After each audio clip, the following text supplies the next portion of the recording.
इस कहानी की शुरुआत में हमें जंगल में एक कैसी नाम की लड़की को गन के साथ दिखाया जाता है और अब वो एक गैस स्टेशन पर पहुंच जाती है जहां पर वो खाने पीने के सामान को इकट्ठा कर रही होती है और तभी उसे एक आदमी की चीखने की आवाज सुनाई देती है जो मदद मांग रहा होता है। अब कैसी उस कमरे का दरवाजा खोलती है जिस कमरे से आवाज आई थी। वहाँ पर एक आदमी होता है जिसके हाथ में रिवॉल्वर होती है। इन दोनों ने एक दूसरे की तरफ गन तानी हुई है। कैसी उससे कहती है कि अपनी गन नीचे कर दो। दरअसल वो घायल होता है। वो अपनी गन नीचे कर लेता है लेकिन अब भी उसकी जेब में कुछ चमक रहा होता है। कैसी कहती है कि अपनी जेब से हाथ बाहर निकालो और जब वो हाथ को बाहर निकाल रहा होता है तो कैसी को लगता है कि वो गन है। इससे पहले कि वो इसे शूट करता कैसी उसे मार डालती है, पर जब वो उस चमकती हुई चीज को चेक करती है तो वो गन नहीं बल्कि एक क्रॉस होता है। कैसी को अपनी गलती का एहसास है पर उसने जो कुछ भी किया है अपनी जान बचाने के लिए किया है। अब कहानी फ्लैशबैक में जाती है जहाँ पर हम देखते हैं कि कैसी अपने स्कूल में है। यहाँ पर वो बेन नाम के एक लड़के को बहुत पसंद करती है।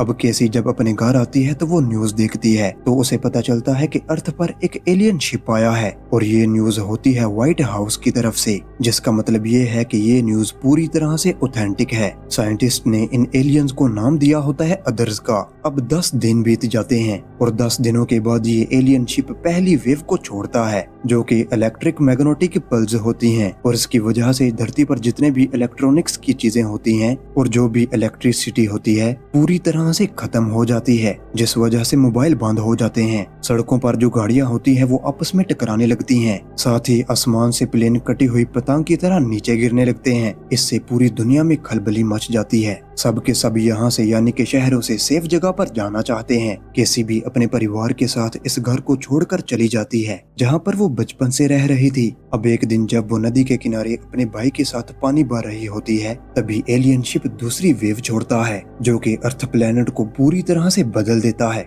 जिसकी वजह से अर्थक्वेक्स आना शुरू हो जाते हैं। जितनी भी शहर वाली जगहें होती हैं वो पूरी तरह से पानी में धंस जाती हैं क्योंकि समुद्र में सुनामी आ रही होती है। अब कैसी अपने भाई को बचाने के लिए उसके साथ पेड़ पर चढ़ जाती है जिस वजह से इन दोनों की फ्लड से जान बच जाती है। अब यहाँ पर एलियंस एक एक करके वेव्स छोड़ रहे होते हैं। इसके बाद वो थर्ड वेव भी छोड़ देते हैं जिसकी वजह से वो बर्ड्स के जरिए पूरे प्लेनेट पर एक वायरस फैला देते हैं और अब इस वायरस की वजह से बहुत सारे लोगों की मृत्यु हो जाती है। कैसी की मॉम जो कि एक डॉक्टर थी उनकी भी इस वायरस की वजह से मृत्यु हो जाती है। कैसी के पिता समझ जाते हैं कि अब उन्हें अपने बच्चों को बचाने के लिए यहाँ से भी जाना होगा, इसलिए ही वो कैसी और उसके भाई को लेकर एक कैंप में आ जाते हैं जहाँ पर बहुत सारे सर्वाइवल्स होते हैं और ये रात को कैसी को एक गन देते हैं और इससे कहते हैं कि जब इसकी जरूरत हो तो इसका इस्तेमाल जरूर करना। कैसी के पिता को ये पता है कि अब दुनिया पूरी तरह से बदल चुकी है और अपनी जान बचाने के लिए हर किसी के पास सेफ्टी के लिए कोई ना कोई हथियार होना ही चाहिए क्योंकि इतनी तबाही के बाद यहाँ पर खाने पीने की हर चीज की कमी होगी, इसलिए इंसान के लिए ही खतरा बन सकता है। अब यहाँ पर कुछ दिनों के बाद आर्मी आती है और कर्नल सबको कहता है कि हम सबको यहाँ से धीरे धीरे करके सेफ जगह पर ले जाएंगे जहाँ पर कोई भी खतरा नहीं होगा। दरअसल यहाँ पर 300 फैमिलीज हैं। वो कहते हैं कि सबसे पहले हम यहाँ से बच्चों को ले जाएंगे। अब कैसी और उसके भाई को यहाँ से ले जाना होता है पर कैसी का भाई गलती से अपना बैग कैंप में ही भूल जाता है। अब कैसी उसका बैग लेने के लिए जाती है पर जब तक वो बैग लेकर वापस आती है गाड़ी बच्चों को लेकर जा चुकी होती है। इस तरह से कैसी अपने भाई से अलग हो जाती है। अब यहाँ पर जितने भी बड़े लोग बाकी रह जाते हैं कर्नल उन्हें बताते हैं कि यहाँ पर एलियंस ने फोर्थ वेव को भी छोड़ दिया है जिसमें उन्होंने इंसानों को पजेस किया है ताकि वो एक दूसरे को मार सकें। हम बच्चों में आइडेंटिफाई कर सकते हैं कि किन लोगों को पजेस किया गया है, यानी कि कौन लोग अदर्स हैं यानी कि एलियन और कौन लोग इंसान हैं, लेकिन बड़ों में ये पता करना पूरी तरह से नामुमकिन है। यहाँ पर सब समझ जाते हैं कि आर्मी वाले कुछ न कुछ तो करना चाहते हैं, इसलिए ही वो आर्मी के खिलाफ बोलना शुरू कर देते हैं। वो कहते हैं कि हमें हमारे बच्चों के पास ले चलो और तभी कर्नल के एक ऑर्डर पर यहाँ पर मौजूद सभी लोगों को मार दिया जाता है। केसी भी अब ये सब कुछ देख लेती है और जब आर्मी यहाँ से चली जाती है तो वो अंदर आती है। वो देखती है कि उसके पिता की मृत्यु हो चुकी है। इस बात से केसी पूरी तरह से टूट जाती है। वो वहाँ से एक गन उठाती है और जंगल में भागना शुरू कर देती है। भागते भागते वो उस गैस स्टेशन पर पहुंच जाती है जहाँ से ये कहानी स्टार्ट हुई थी और अब कहानी वापस प्रेजेंट में आ जाती है और अब हमें उन आर्मी के लोगों को दिखाया जाता है जो बच्चों को अपने साथ ले गए थे।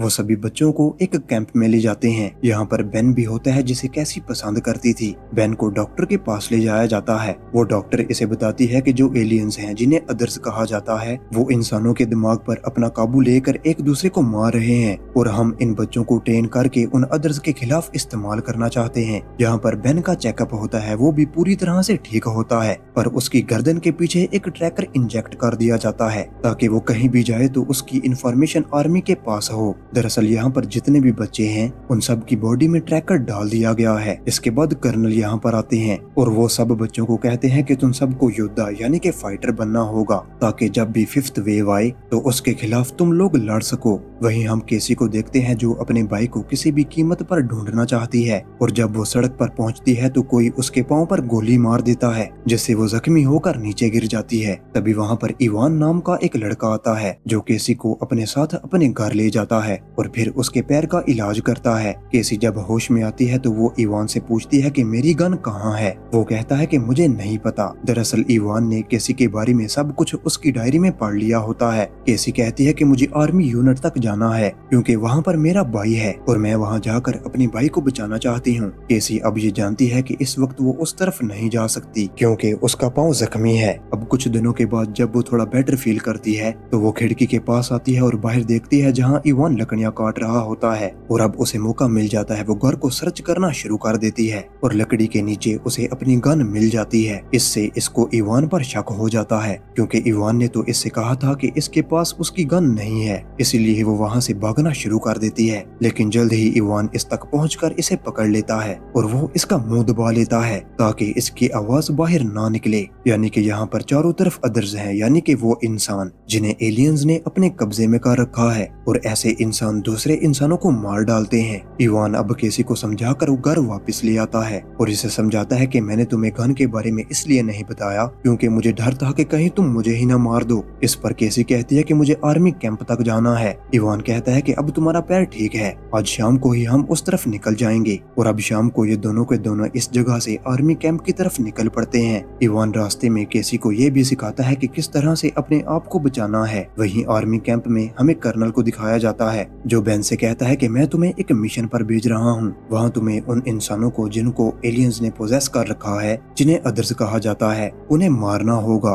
कर्नल उसे एक हेलमेट दिखाता है और इससे कहता है कि जब भी तुम्हारे सामने कोई अदर आएगा तो इस हेलमेट की लाइन ग्रीन हो जाएगी, जिसके बाद तुम्हें उसे मारना होगा। और अब बेन को उसकी टीम के साथ भेजा जाता है जो सब के सब ही बच्चे होते हैं। हालांकि केसी का भाई भी उसी की ही टीम में है, लेकिन वो बहुत छोटा है, इसलिए ही बेन उसे कैंप में ही छोड़कर अपने बाकी साथियों के साथ यहाँ से निकल पड़ता है। वहीं केसी और इवान को दिखाया जाता है जो अब अच्छे दोस्त बन चुके हैं। केसी को इवान पर न सिर्फ भरोसा है बल्कि अब वो उसे पसंद भी करने लगी है। वहीं बेन को दिखाया जाता है जो अपने बच्चों के ग्रुप के साथ उस जगह पर पहुंच जाता है जहां पर इन्हें अदर्स को मारना है। और ये देखते हैं वहां पर जो अदर्स होते हैं उनके सर इन्हें हरे रंग के दिख रहे होते हैं, जिससे ये समझ जाते हैं कि ये सब के सब एलियंस के कब्जे में हैं। और अब दोनों तरफ से फायरिंग होना शुरू हो जाती है और इसी फायरिंग के दौरान एक बच्चे को गोली लग जाती है जिसकी वजह से इसकी मृत्यु हो जाती है। अदर्स दूसरी तरफ से लगातार फायरिंग कर रहे होते हैं, इसलिए ही बेन सबको बचाना चाहता है। उसी की टीम में एक लड़की है जिसका नाम रिंगर है।